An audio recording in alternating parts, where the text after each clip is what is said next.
नमस्कार, मैं पवन। आज के इस वीडियो पर आप सभी छात्राओं का स्वागत करता हूं। बिल्कुल छात्राएं, मैंने इस वजह से बोला है कि यहाँ पर जो एएन आपकी हुई थी, जिसके लिए जो नोटिफिकेशन आपका 29/11/2024 को जारी हुआ था, जिसमें कि आप सभी छात्राओं ने ऑफलाइन फोरम है वो भरा था। ऑफलाइन भरने के बाद में अब तक उसके लिए जो कट ऑफ को लेकर काफी छात्राएं हैं वो लगातार इंतजार कर रही थी।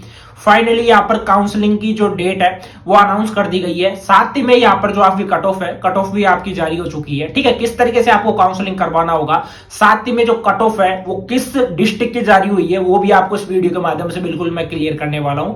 एक एक पॉइंट आपके लिए इंपॉर्टेंट रहेगा, तो वीडियो को आपको अच्छी तरीके से देखना है। ठीक है, बाकी जितनी भी जो चीजें रहेगी कि क्या क्या इसमें डॉक्यूमेंट्स आपके लगने वाले हैं, वो भी आपको मैं क्लियर करूंगा। अब उसी के बाद में इसमें काफी ज्यादा जो डिस्ट्रिक्ट है वो शामिल थे। ठीक है, अब उनमें जो टोटल सीट थी वो आपकी थी 1650। ठीक है, और प्रत्येक डिस्ट्रिक्ट वाइज, यानी कि आपको मैं बता दूं, जो आपकी एएनएम कॉलेज रहती है, ठीक है, उनमें सीटों का डिवाइडेशन है वो रहता है। कुछ में जो सीटें रहती है वो आपकी 60 भी रहती है, 45 भी रहती है, 60 45। ठीक है, इस तरीके से आपकी सीटों का डिवाइडेशन है वो किया गया था।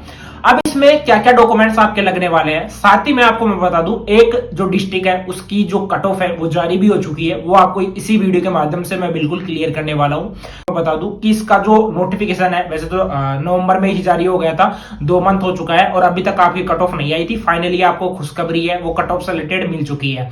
अब आपको मैं बता देता हूं, देखो इसमें क्या होता है कि ये ओनली जो गर्ल्स है वो कर सकती है, जो 12th पास गर्ल्स है, जैसे कि आर्ट्स स्ट्रीम से हो, साइंस स्ट्रीम से हो, ठीक है, वो स्टूडेंट यहाँ पर ये कोर्स है वो कर सकती है। देखो इसके लिए जो एज लिमिट है वो आपको मैंने उस वीडियो में भी मैंने अच्छे तरीके से क्लियर की थी कि जिसकी एज है वो 17 साल से लेकर 35 साल है, वो छात्राएं हैं वो इसके लिए अप्लाई है वो कर सकती है।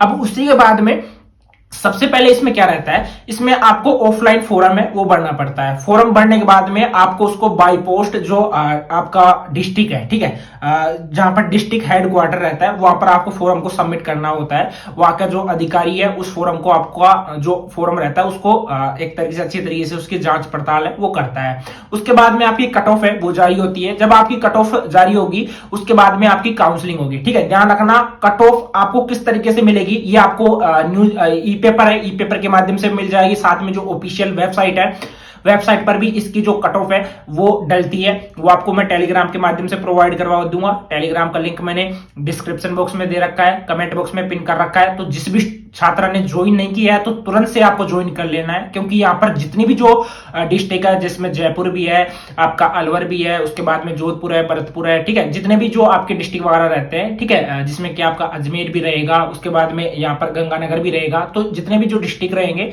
सभी की जो कट ऑफ है उसकी लिस्ट है वो आपको टेलीग्राम के माध्यम से मैं प्रोवाइड है वो करवा दूंगा। ठीक है, अब उसी के बाद में जब डिस्ट्रिक्ट वाइज आपकी कट ऑफ आएगी तो वहां पर जो डिस्ट्रिक्ट हेडक्वार्टर है वहां पर आपकी रिपोर्टिंग है वो की जाएगी। वहां पर जो मुख्य चिकित्सा अधिकारी है उसके द्वारा जो रिपोर्टिंग है आपकी वो करवाई जाएगी।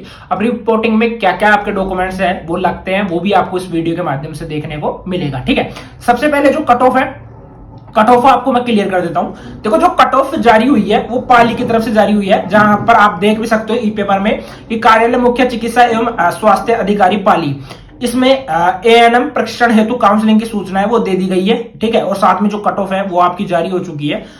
सबसे ज्यादा जो इंपॉर्टेंट है वो आपको मैं बता देता हूं, ऑफिशियल नोटिफिकेशन है वो जारी हो चुका है। आपकी काउंसलिंग 5 मार्च 2025 को सुबह 10 बजे से लेकर आपकी स्टार्ट होने वाली है। ठीक है, प्रातः 10 बजे एएनएम प्रशिक्षण केंद्र राजकीय बागड़ चिकित्सालय परिसर पाली पर काउंसलिंग आयोजित की जाएगी, जिसमें कॉल किए 5 गुना योग्य अभ्यर्थियों की कट ऑफ का विवरण निम्नानुसार है।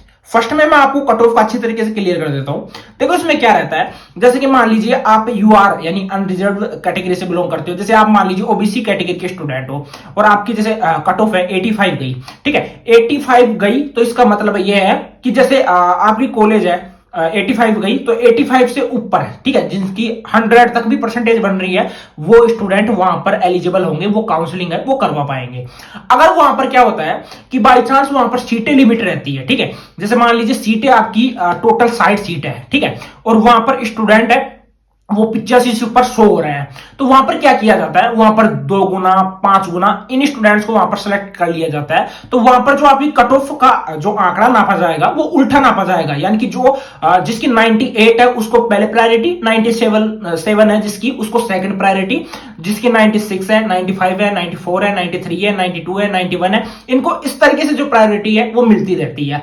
लेकिन क्या होता है कि मान लीजिए आपकी जैसे 30 सीट है और 30 सीट मतलब 30 स्टूडेंट को ही पास करना है, तो वो ऑलरेडी वो बता देते हैं कि 89 इसकी जो कट ऑफ है वो गई है, तो 89 से ऊपर जितने भी जो 30 स्टूडेंट है उनको एलिजिबल है, वो माना जाता है, वो जाकर काउंसलिंग है वो करवा सकते हैं। ठीक है, अब मैं पाली की जो कट ऑफ है वो मैं आपको दिखा देता हूं, स्क्रीन पर आप देख सकते हो। इसमें यूआर अनरिजर्व कैटेगरी है जनरल, उसकी 88 गई है। ईडब्ल्यूएस की आपकी 83.4% गई है, और उसी के बाद में ओबीसी की 86% गई है, एसटी की आपकी 86, एमबीसी की आपकी 87 और एसटी की 82, यानी कट ऑफ काफी ज्यादा रही है इस बार। ठीक है, साथ ही में यहां पर आंगनवाड़ी के जो कार्यकर्ता है उनकी 43 गई है, और आशा सहयोगिनी जो कार्यकर्ता है उनकी 61 गई है।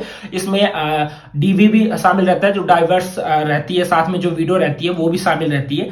ठीक, यहां पर देखो जितने भी जो यहां पर साइड में भी देख पाओगे आपको, जो ये यहां पर डिस्ट्रिक्ट दे रखे हैं, इन डिस्ट्रिक्ट की आपको लिस्ट है वो देखने को मिलेगी, जिसमें कि अभी देखो काफी ऐसी छात्राएं रही होंगी जो कि अलवर से अगर आप बिलोंग करते हो तो आपने अलवर का भी फॉर्म भरा होगा, अजमेर का भी भरा होगा, आपने जयपुर का भी भरा होगा। काफी छात्राएं ऐसी रहती है कि मैं जैसे 2-3 जगह से लगा लेती हूँ। ठीक है, और जहां पर मुझे मेरी कट ऑफ के हिसाब से मुझे कॉलेज वगैरह मिल जाएगी तो वहीं से मैं एडमिशन है वो ले लूंगी। ठीक है, लेकिन क्या दिक्कत होगी यहाँ पर कि आपको पता है कि आपकी काउंसलिंग है वो आपकी 5 मार्च 2025 को होने वाली है। ठीक है, उसमें समय निर्धारित रहेगा। अब आप बताइए कि आप अलवर जाओगे, अजमेर जाओगे या जयपुर जाओगे, तो आपको एक जगह पर आपकी जो काउंसलिंग है वो आपको करवानी पड़ेगी। ठीक है, ये ध्यान रखना। इसमें अलवर, अजमेर, बांसवाड़ा, बाड़मेर, भरतपुर, बीकानेर, बूंदी, चित्तौड़गढ़, रतनगढ़, धौलपुर, डूंगरपुर, गंगानगर, जयपुर प्रथम, जैसलमेर, ये सब कुछ यहाँ पर इंक्लूड है वो किया गया है। ठीक है, ये ध्यान रखना आप सभी छात्र। अब देखो इसमें यहाँ पर आप स्क्रीन पर देख भी सकते हो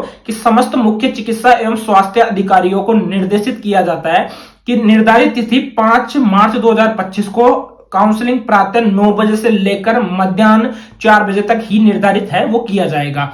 अब इसमें आप किसी भी डिस्ट्रिक्ट से आप बिलोंग करते हो तो आपकी काउंसलिंग 5 तारीख को जारी होगी। अभी तक आपकी कट ऑफ जारी नहीं हुई है, तो आपकी कट ऑफ 2 या 3 मार्च से पहले आपकी जो कट ऑफ है वो जारी हो जाएगी।